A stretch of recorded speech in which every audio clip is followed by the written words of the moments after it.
Yeah, so today I'm going to be talking about essentially spatial models to understand cell loss in glaucoma, which is work that I have been doing alongside at Queen's University alongside STFC for my PhD. So there's really four sections to today's talk. So firstly, understanding exactly what glaucoma is, and then looking at some of the non-parametric measures that we use to help for the early detection of the disease, as well as then a parametric model to understand the distribution of the points before then talking about what we hope to achieve in the future. So firstly, what is glaucoma? So glaucoma is a neurodegenerative disease that is a leading cause of irreversible blindness globally. So it affects approximately 60 million people, of which 7 million are blind. The loss of vision is caused by a loss in our retinal ganglion cell population, and these cells transmit visual information from your eye to the brain. The disease can occur at any age and has also been known to affect some celebrities as well. So for example, U2 singer Bono, actress Whoopi Goldberg, but as well opera singer Andrea Bocelli.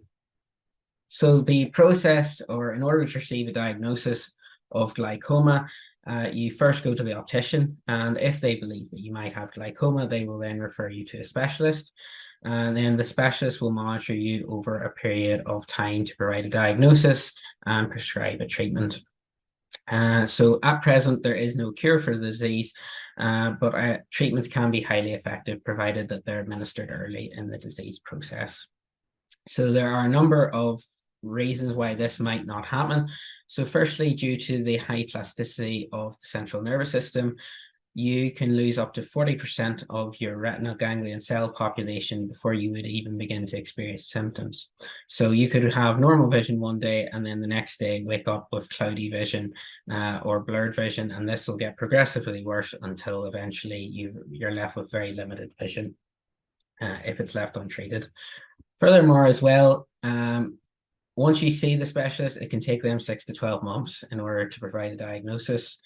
As well, not every treatment will work, so they will need to monitor you for a further 6 to 12-month period, by which stage substantial damage will have been done. And especially if the treatment is ineffective, then they'll have to prescribe you a new one and the process goes on. But there have been recent advances in adaptive optics to allow visualization of a small subpopulation of the retinal ganglion cells, which means that we can maximize this information using point pattern analysis. So in particular, the data set that we've been working with contains the location and sizes of the retinal ganglion cells for rodents which have been subject to different procedures to mimic the disease process. So the slide contains an example of a retinal hole mount and also then a subpopulation with the different sizes of the cells shown as well. So as I said, there's different groups that are being used to mimic the disease process, so 3 in total. So for example, we have a control group. So these retina didn't undergo any procedure, and there was 15 in total within this group. The second group is the partial optic nerve transection group. So this is a severe case of disease, and they had 4 different dissection times among the 24 retina that were in that group. So 3, 7, 21, 56 days. And then the final model we looked at was the ocular hypertension model of disease. So in particular, there's 4 different dissection times, 7, 21, 56, and 84. There's a total of 22 retina within this group. But this group is more milder model of disease and is probably more closer to what would be observed in human retina. So previous studies had used some summary-based statistics in order to try and understand, or in order to try and see if they could be used for the early detection of the disease. So the summary statistics they looked at in particular was the nearest neighbor distance, so the average distance between each of the cells, regularity index, which is the ratio of your average nearest neighbor distance divided by the standard deviation, and then also the average cell size. But what they found was these 3 measures were particularly good at detecting disease in severe cases, such as the PONT model, but they were not as good for more milder cases and therefore would not be good for the early detection of the disease. So as a result, what we did was we decided to adopt a different approach, one which was based on fractal characterizations.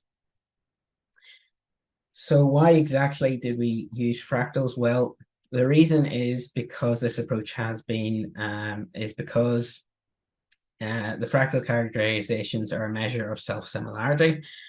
So for a healthy retina, we expect there to be some subtle but reproducing patterns.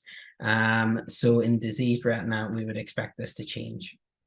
So, and as well, the fractals have also been used in numerous applications. So Caballero creates a test for spatial randomness based on the fractal dimension, which I'll discuss more in the next slide. But essentially, if you have a point pattern D, the length of study region K, if you overlay it with a square grid of boxes of length R, then the expected value of your fractal dimension will be log K over R divided by log 1 over R. So there are free fractal characterizations that we wanted to look at in our study. So the first is the fractal dimension. So to calculate the fractal dimension, we take a point pattern and we overlay it with a square grid, and we count the number of boxes in the grid that contain one or more points. And then we calculate a value of the fractal dimension by taking a gradient of the log of n against the log of 1 over r, where n is our number of boxes and r is our box length. But because in this calculation, we're not interested in how many points are contained in each of these boxes, we're interested in how many, just whether or not the boxes contains a point. We thought that this may cause us, especially if there's subtle differences, the fractal dimension might not be able to recognize this type of behavior. So that caused us to look at two more less commonly used measures. So in particular, the lacunarity. So the lacunarity is defined as the gap distribution. So and it's calculated in a similar way to the fractal dimension, but this time we take the point pattern, we will convert it to a pixel image, and then we place a box of length R on the origin. We count the number of pixels in our box, and then we shift it on the length of R until we have covered the entire study region. And then with this information, what we can do is we can work out, first of all, our probability distribution, and we can then work out also our first and second moments, which we can then use to obtain our lacunarity by dividing the second moment by the square of the first moment. And then what we would do is we would repeat the process, but just with a different box length this time. And then from this, take the gradient take the gradient of the slope of our different box length against our lacunarity as the overall lacunarity for our pattern. So the final measure then that we looked at was the succularity. So it can be thought of as indicating the capacity of flow to cross the study region. So to calculate it, we'll convert our point pattern to a pixel image. And then what we do is, so here our black pixels would represent our point, and then our white pixels represent our empty space. So the first step is to imagine if a fluid was placed in each of the four directions. So if I placed a fluid in the top and it was going down towards the bottom, or from the bottom to the top, from right to left and left to right. And what we get is the resulting four images. So the blue pixels represent essentially space where this fluid can travel, and the black pixels represent areas where our fluid cannot get to. What we then do is we can overlay the square grid again, and this time we calculate the occupation percentage, that is the number of blue pixels within each of our boxes. We then apply a pressure field, which increases from top to bottom and from right to left in order to make our value dimensionless like the others. And this is how then our value of our succularity is calculated.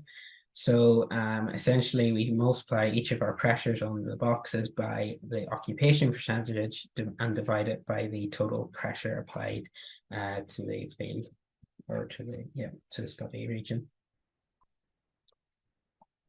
So in order to assess the performance of these measures, we applied a bootstrapping algorithm. So in particular, we randomly selected a retina with replacement from each of from first of all our control group. What we then did was we selected a corresponding distance from the optic nerve head. So the optic nerve head is represented, it's essentially in the center of your retina. It's represented by the red dot. So these were the distances that we focused on. We then placed our square grid, and we next checked to see if it was actually within our retinal home mount, given the fact that it has an irregular, or it doesn't have a square shape, so it might be half inside, half outside, like so. And then once we did find it was in our study region, we would then calculate each of our fractal measures, as well as the free measures that have been used in previous studies to see how well they performed. We would then repeat this for our different groups, and then we would obtain ROC curves and use the AUC values to assess their performance. So this is the results for our PONT group. So this is obviously the more severe case of disease. All measures seem to perform very well. The only one that doesn't is our average cell size, but this is to be expected because your cells will be dynamic in response to injury, and they'll increase or change shape and size in order to survive. What's more interesting though is what happens in our OHT group. So OHT is a more milder case of disease and is more closer to what will be observed in the human retina. And what we find is that our average cell size is again performing poorly, but now our fractal dimension also performs quite poorly, which would indicate, which again may be due to the fact of the fractal dimension, the way it's calculated. The lacunarity and succularity perform well. Our nearest neighbor distance, especially in the central retina region, and so does our nearest neighbor distance, which was quite surprising given what previous studies had seen. But we thought that it may be being influenced by outliers, which I'll talk about a bit more in the next slides, which may be why our irregularity index also performs quite poorly as well. So we took really the best measures, and then we separated them into the different time groups. So our different dissection times, to see if they could, if they were able to detect disease sooner than previous measures had done. So what we find is that we do have AUC values above 0.8, particularly in the central retina region for those free measures, the lacunarity, nearest neighbor distance, and succularity. We also looked at the cell density just to see how any density-based measure would perform, and what we find was that they performed quite poorly throughout the different dissection times. So concluded that they wouldn't be great for detection of early disease. So all three measures then, as I said, perform very well in detecting the diseases early for our data, but we wanted to see which one was really best. So in particular, in order to determine this, we created a simulation study of two different point processes, or the same point process, and we started to randomly thin them to determine when a significant difference in the pattern would be observed. So we see that for the lacunarity and for the succularity, we were able to detect differences at a thinning probability of 0.04, whereas for our nearest neighbor distance, it was 0.06. So indicating that the fractal measures can detect the disease sooner. As well, as I said, the nearest neighbor distance we felt was being influenced by outliers. So again, to test this, we conducted a simulation study, so introducing outliers into our data to see if there was a significant difference. What we found was that there was with the nearest neighbor distance in particular, whereas our succularity and lacunarity showed that there was no significant difference between the different patterns. So that was the non-parametric side of it. This is what we have been looking at currently, or what we're currently working on. So for each of our retina in our study, what we wanted to do is to see the type of behavior that was being observed and build a model for this that will account for this behavior. So that is whether the cells were aggregated or if they were regularly distributed throughout the study region. So in particular, we can use our K function. So our K function is calculated by selecting a point at random, drawing a circle of radius r around it, and then counting the number of points within this circle, and then repeat the process until all the points have been covered in the study region. This is then your value for K at R, and then the process is then repeated for different values of R. What we can use though is a sort of a transformation of our K function, particularly the L function, which tells us that if our value of L is equal to R, then we have a random process. If it's below R, it would indicate that there's regularity, and above R would indicate that the values of our process, or that our points in our process, are clustered. So for our data set, we applied this function. In particular, we applied L minus R. So instead, it will be the 0 line would represent randomness, and then above would represent aggregation, and below regularity. So what we find is that our cells are mostly aggregated, but at the shorter or small scale distances, we have this area where they're quite regularly distributed, but that would be because the fact that our cells have a physical size, and there'll be the cells will not be able to inhibit, no other cells will be able to inhibit this area. So because of this, we wanted to model both this behavior, so the small scale regularity and the large scale aggregation. So to do this, we used a log Gaussian Strauss process. So in particular, we have that our intensity of the process is governed by our log Gaussian Cox process, but then we have the Strauss process governs the small scale regularity that was observed. And the interaction radius that we have is based on the marks. So it's scaled based on the difference, or the two marks being observed between the points. So in order to essentially to obtain these parameters from our model, we applied an approximate Bayesian computation procedure. So in general, this will consist of 3 steps. So you sample from your prior distribution, and then you generate a point pattern X based on these parameters. Once you have your point pattern X, what you do is you then calculate a summary statistic for this, so like our L or our K function that I've talked about, and then compare it to the L or K function of your observed pattern Y. And if it's close enough, or less than epsilon, then we would accept it for our approximate posterior distribution. So for our data set, this is an example of, so we apply this technique to one of the sub-patterns within our data set. So essentially, we got our model parameters from our approximate Bayesian computation, and then what we did was we calculated the L function for our observed pattern, and then simulated patterns based on these parameters to see if it was producing reasonable results. So the gray region represents the simulated patterns, and then the black line is representing the observed pattern. So you can see the black line is within the simulated, or what our parameters were telling us we would observe.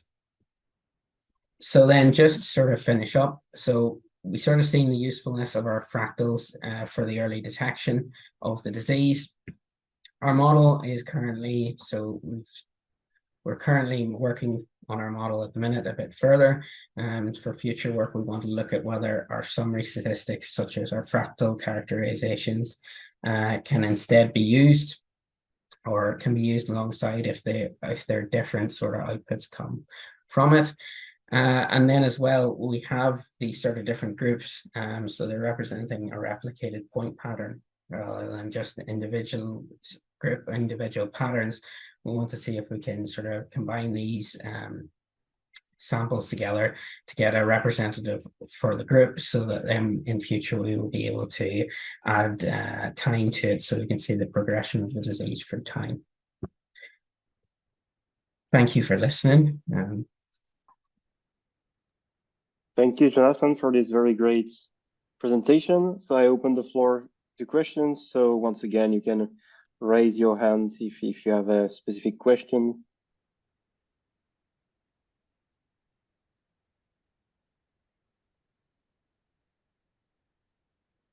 Okay, I have two questions myself. The first one is, so it seems to be very tailored to glaucoma. I was wondering whether you could use this methodology to other applications. If you had, well, basically my question is, do you have other applications in mind? It can be used in other applications. I haven't really anything that you can sort of convert to.